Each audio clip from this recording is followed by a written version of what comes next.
En este vídeo vamos a conocer todo sobre una herramienta gráfica muy utilizada cuando analizamos el comportamiento del consumidor, la curva de indiferencia. Descubriremos cuál es su origen, su significado y diferentes variantes que respecto a su forma típica puede adoptar. Si queréis no solo aprender, sino también comprender las curvas de indiferencia, acompañadme en los siguientes minutos.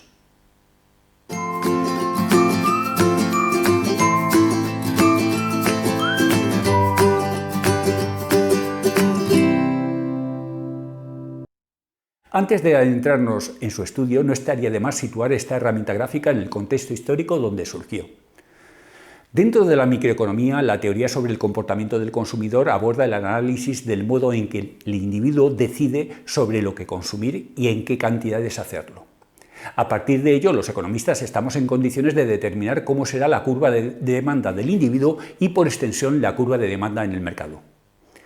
Todo modelo que estudia el comportamiento humano de forma previa debe de plantearse cuál es el objetivo que mueve las decisiones del individuo. Dentro de los múltiples objetivos que se pueden perseguir cuando se consume, en la ciencia económica se considera como el más determinante de todos el alcanzar el mayor nivel de utilidad. Este es el planteamiento que el filósofo inglés Jeremy Bentham preconizó y que la doctrina económica de forma unánime ha adoptado a la hora de enjuiciar el comportamiento del consumidor. Para Jeremy Bentham, lo que guía todo comportamiento humano es la búsqueda del placer, es decir, buscar la utilidad. Por ello, cuando el individuo consume, persigue lograr la máxima utilidad y en tal sentido debe de interpretarse todos sus actos de consumo. Bajo esta óptica, en la ciencia económica se han sucedido históricamente dos enfoques que han pretendido explicar el comportamiento del consumidor. El enfoque cardinal, que partía de la premisa irreal, pero simple, de que la utilidad era medible, siendo su unidad de medida el útil. En otro vídeo ya tratamos este asunto, os recomiendo que le echéis un vistazo en el siguiente enlace. El enfoque que surgió más tarde y que mayoritariamente se ha adoptado es el enfoque ordinal, pues parte de un supuesto más realista, cuya paternidad, entre otros, se le atribuye al ingeniero y economista franco-italiano Vilfredo Pareto. Este enfoque aparece a principios del siglo XX como un intento de superación del endeble supuesto cardinal, pues nadie en su sano juicio, a la hora de consumir cualquier bien, por ejemplo, una naranja, se plantea los útiles que genera su consumo, pues no existe un patrón de medida, el útil, que permita comparar la utilidad de las distintas alternativas de consumo. El enfoque ordinal, denominado de este modo, pues presupone algo mucho más real, que los individuos, a la hora de decidir su consumo, ordenan las preferencias por los distintos bienes y que dicha ordenación se realiza de forma consistente. Para desarrollar este nuevo modelo se necesitaban de un conjunto de herramientas con el fin de determinar cuál sería la decisión del equilibrio del consumidor que le garantizaría su objetivo, es decir, la máxima utilidad. Una de ellas será la restricción presupuestaria o recta de balance, que ya tratamos en otro vídeo y que podéis consultar en el siguiente enlace. Y otra, cuyo estudio vamos a abordar seguidamente, son las curvas de indiferencia. Se suele atribuir al economista inglés Francis Edgar Ward la paternidad de las curvas de indiferencia, pues fue quien las utilizó para explicar el equilibrio en situaciones de intercambio. No obstante, sería Vilfredo Pareto quien por primera vez hizo uso de ellas al estudiar el comportamiento de los consumidores, y en tal sentido, en su obra Manual de Economía Política, aparecen representadas gráficamente tal como las conocemos en la actualidad. Según Pareto, bajo el supuesto simplificador de la existencia de únicamente dos bienes, la utilidad que logra un individuo al consumir ambos bienes podría describirse gráficamente mediante lo que él, de forma muy poética, denominó como la colina del placer. Como ingeniero que era, describió la utilidad que se puede alcanzar cuando se consumen dos bienes como un mapa topográfico. Para derivar dicha colina, que es el origen de las curvas de indiferencia, Pareto consideró dos conceptos ampliamente aceptados por los economistas en aquel entonces. En primer lugar, que la utilidad era creciente con el consumo, es decir, a medida que cualquier individuo incrementa el consumo de un bien, ve aumentar su utilidad. Y que llegará siempre un momento en que el individuo esté plenamente saciado y por ello unidades sucesivas que consuma no hacen variar su utilidad. Íntimamente ligado a este razonamiento se encuentra el hecho de que la utilidad marginal de todo bien tiende a ser decreciente a medida que aumenta su consumo. Es decir, a medida que el individuo adquiere una unidad más del bien, el aumento de utilidad que le reporta es menor, debido a que cada vez está más satisfecho de ese bien, llegando a un momento en donde la utilidad que genera la última unidad que se consume, es decir, la utilidad marginal, sería nula, al sentirse plenamente satisfecho el consumidor. Tomando en consideración ambos principios, sin necesidad de entrar en la valoración de los útiles que genera cada bien, que sería la visión cardinalista, y dado que la utilidad es aditiva, Pareto concluye en que la relación entre dos bienes respecto a la utilidad que generan a los consumidores podría describirse como una colina, la colina del placer, que es el fundamento gráfico del que se derivan las curvas de indiferencia. Tomemos en consideración dos bienes de los que puede disponer el consumidor, por ejemplo, carne y pescado, y representemos gráficamente la utilidad de cada uno de ellos.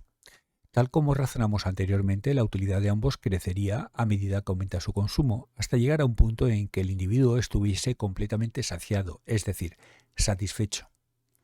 Si consideramos que el individuo consume los dos bienes de forma conjunta, combinaremos estos planos para obtener de este modo la figura tridimensional que representa la utilidad que ambos bienes proporcionan, lo que Vilfredo Pareto denominó como colina del placer. A partir de ella, para derivar el consumo de ambos bienes que proporcionaría un determinado nivel de utilidad, por ejemplo, U1, seccionaríamos horizontalmente esta colina, obteniendo de este modo un plano que me indica las combinaciones de ambos bienes que al generar el mismo nivel de utilidad le son indiferentes al individuo. Es decir, hemos derivado gráficamente la curva de indiferencia. Podemos estimar tantas curvas de indiferencia como niveles de utilidad se consideren. Por ejemplo, para un nivel de utilidad mayor, U2, la curva de indiferencia sería la siguiente. Y si se considera un nivel de utilidad todavía mayor, por ejemplo, U3, la curva de indiferencia sería la siguiente. A partir de este análisis podemos demostrar cómo podrían considerarse infinitos niveles de utilidad y por tanto podrían considerarse infinitas curvas de indiferencia.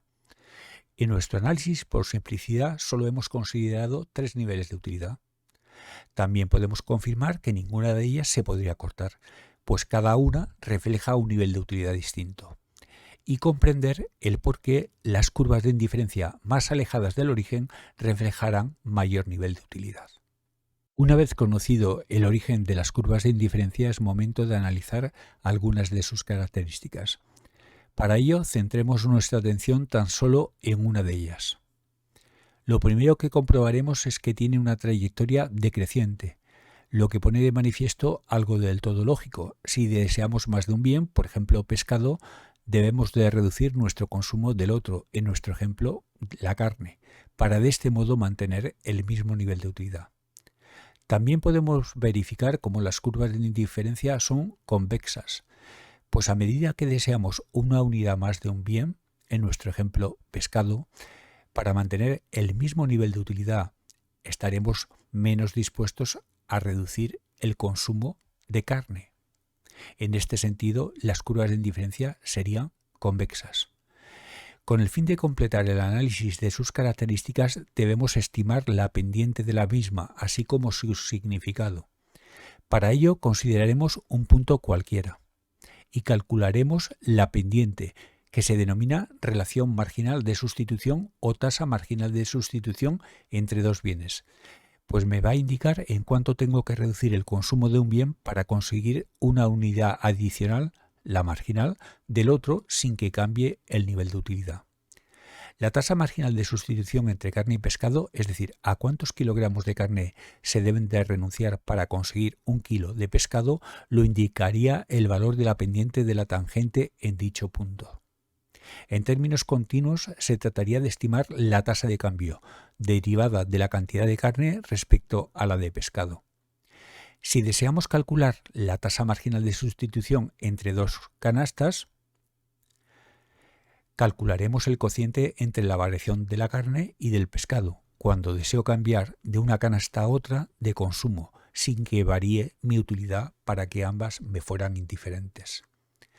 La tasa marginal de sustitución de este modo puede interpretarse como el coste de oportunidad en que incurro cuando decido cambiar la canasta inicial, es decir, los kilogramos de carne a los que tengo que renunciar para conseguir un kilogramo adicional de pescado. Una vez que conocemos cómo se calcula la pendiente de la curva de indiferencia, así como su significado, estamos en condiciones de estimar el coste de oportunidad inverso, es decir, a cuánto pescado debo de renunciar para conseguir un kilo de carne más. Se trataría simplemente de calcular la inversa de la pendiente. Con el fin de afianzar el conocimiento teórico adquirido, seguidamente realizaremos un pequeño ejercicio práctico a partir de la información que recoge la siguiente tabla. Si trasladamos dicha información a un gráfico, podríamos obtener una curva de indiferencia tal como la siguiente. Si deseamos estimar la tasa marginal de sustitución entre la canasta A y la B, deberemos considerar la renuncia a carne que se debe de realizar para conseguir más pescado. En este caso, habría que renunciar a 14 kilos de carne para lograr 5 kilos de pescado. Por tanto, la tasa marginal de sustitución me indica que para conseguir un kilo de pescado adicional debo de renunciar a 2,8 kilos de carne.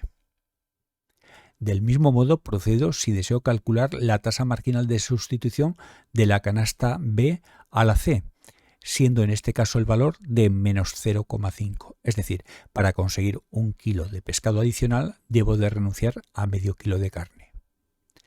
Si deseamos medir el coste de oportunidad de cambiar pescado para conseguir más carne, debemos estimar la relación o tasa marginal de sustitución de pescado por carne. Por ejemplo, ¿cuál sería el valor de esta al pasar de la canasta C a la B? En este caso, habría que renunciar a 12 kilos de pescado para conseguir 6 kilos de carne. Es decir, cada kilo de carne adicional supone prescindir de 2 kilos de pescado. Y de la misma forma, podríamos calcular la tasa marginal entre la cesta B y la A. En este caso, se debería de renunciar a 350 gramos de pescado para conseguir un kilo de carne más. A partir de este simple ejercicio podemos constatar como si se conoce la pendiente de la curva de indiferencia o tasa marginal de sustitución, estamos en condiciones de conocer el coste de oportunidad en que incurre el individuo cuando elige si desea mantener su nivel de utilidad constante. También verificamos cómo a medida que deseamos más de un bien estaremos dispuestos a renunciar a menos del otro, pues al tener menos de este lo valoramos más. Es decir, el coste de oportunidad de un bien es creciente. Una vez que hemos analizado con detalle el significado y características de las curvas de indiferencia típicas, que son las que con más frecuencia se utilizan en el análisis económico, es decir, aquellas curvilíneas de pendiente negativa y convexa, sería momento de plantearnos cómo podrían ser las curvas de indiferencia entre dos bienes que no guardan una relación estándar entre ellos. Analicemos seguidamente tres casos. En primer lugar, cuando los bienes que se confrontan son perfectamente sustitutivos entre sí, es decir, ambos bienes satisfacen de igual modo la misma necesidad. Un bien se considera sustitutivo de otro cuando cubre exactamente la misma necesidad. Si esta sustituibilidad es perfecta, la necesidad sería cubierta con la misma eficacia si se consumiese un bien u otro. Consideremos que el individuo pretende saciar la sed y tiene dos alternativas: consumir agua en botellas de 1 litro y de medio litro. Ambos productos son perfectamente sustitutivos entre sí. Por tanto, la utilidad que generaría una botella de 1 litro sería similar a la generada por 2 botellas de medio litro. Por ello, cualquier combinación entre ambas alternativas generaría el mismo nivel de utilidad. Hemos derivado de este modo la curva de indiferencia entre ambos bienes. Como es lógico, podrían considerarse infinitas curvas de indiferencia, cada una de las cuales representaría distintos niveles de utilidad. Consideremos, por ejemplo, las siguientes. Si consideramos dos botellas de medio litro y proyectamos dicho punto sobre la curva de indiferencia U asterisco, la cesta resultante, que incluiría una botella de 1 litro, lógicamente genera más utilidad que las cestas representadas en la curva de indiferencia inicial. Por ello, la curva de indiferencia U asterisco necesariamente representa mayor nivel de utilidad que la anterior. Atendiendo a ello, cuanto más alejada esté este tipo de curvas de indiferencia respecto al origen, mayor nivel de utilidad reflejarán y viceversa. Un segundo caso en donde los bienes considerados son entre ellos perfectamente complementarios. Es decir, para satisfacer una necesidad han de ser consumidos simultáneamente. En ocasiones, la satisfacción de una necesidad requiere el consumo conjunto de dos o más bienes. Si ello es así, los bienes se consideran complementarios. Es evidente que la necesidad de calzarse se cubre si simultáneamente se utiliza un zapato para el pie derecho y otro para el pie izquierdo. Estos dos bienes así pues los podemos considerar complementarios perfectos, pues si uno falta, por muchas unidades que haya del otro, no se satisface adecuadamente la necesidad de calzarse. Si inicialmente partimos del consumo conjunto de una unidad para cada pie, lograremos un nivel de utilidad que podemos representar con el siguiente punto. Pero este nivel de utilidad seguiría siendo el mismo si contamos solo con una unidad del zapato del pie derecho, aun cuando pudiésemos disponer de más de una unidad del zapato del pie izquierdo. Podemos razonar en el mismo sentido si consideramos que se cuenta con una única unidad del zapato para el pie izquierdo y muchas otras para el pie derecho. Por ello, la curva de indiferencia, que muestra un nivel de utilidad constante a lo largo de todo su recorrido, tendría forma de ángulo recto. A partir de este análisis es evidente que aquellas curvas de indiferencia más alejadas del origen representarán mayor nivel de utilidad y viceversa.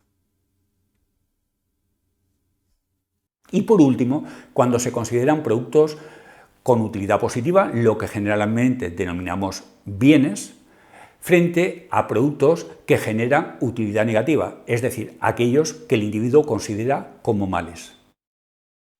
En ocasiones, el individuo confronta productos que le generan satisfacción o utilidad, los que de forma coloquial solemos denominar bienes, frente a otros que les genera perjuicio o desutilidad. En casos como estos, ¿cómo serían sus curvas de indiferencia? A efectos didácticos, consideremos que el individuo en cuestión detesta volar en avión, pero que le encanta viajar y este medio de transporte lo facilita mucho.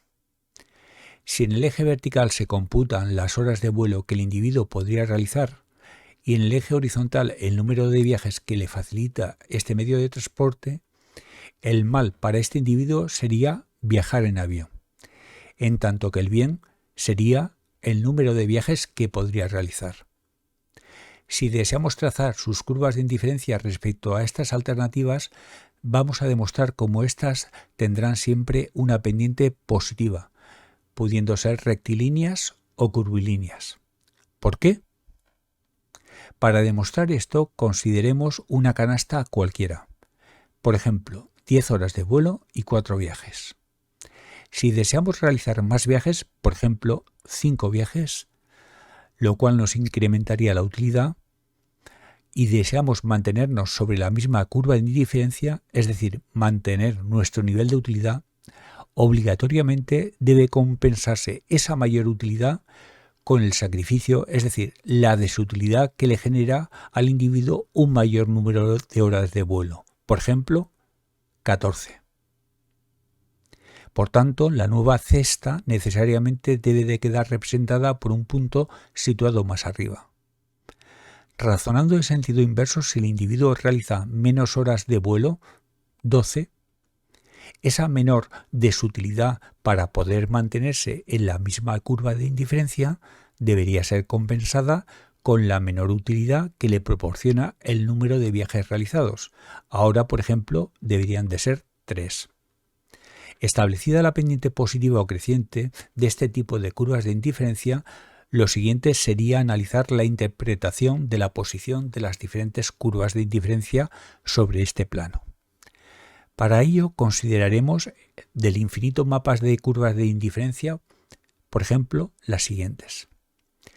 Si consideramos la desutilidad que le genera el hecho de tener que volar 10 horas, que sería el mal, al proyectar dicha cantidad sobre, por ejemplo, la curva de indiferencia U3 asterisco, al situarse sobre la curva de indiferencia situada a la derecha, lograría aumentar su utilidad, pues es mayor el número de viajes que realiza, 7. Por tanto, queda demostrado como cuando se confrontan males frente a bienes, sus curvas de indiferencia serían siempre de pendiente positiva y reflejarán mayor nivel de utilidad las situadas más hacia la derecha, si en ese caso el bien se sitúa en ese eje. Por el contrario, se situarían más a la izquierda si el bien se refleja en el eje vertical.